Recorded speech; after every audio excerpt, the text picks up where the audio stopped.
आप देख रहे हैं आवाज़ वतन न्यूज़। सैयद हामिद अली की रिपोर्ट के मुताबिक फ्रांस के ग्रैंड कनाल में मलाहों के दरमियान नेजाबाजी का मुकाबला। दो कश्तियों में सवार दो टीमों के दरमियान फ्रेंडली फाइट हुई। मैच का उसूल है कि 3 आदमियों को गिराना पड़ता है, जो भी रह जाता है वो फाइनल जीत जाता है। वाटर जॉस्टिंग का कदीम खेल सन 1744 से फ्रांस में खेला जा रहा है, जिसको देखने के लिए शहरियों की बड़ी तादाद मौजूद होती है।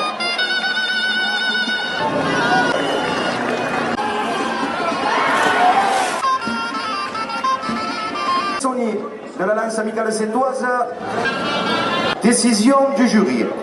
Le joueur de la barque bleue, Cusciniello Silvio.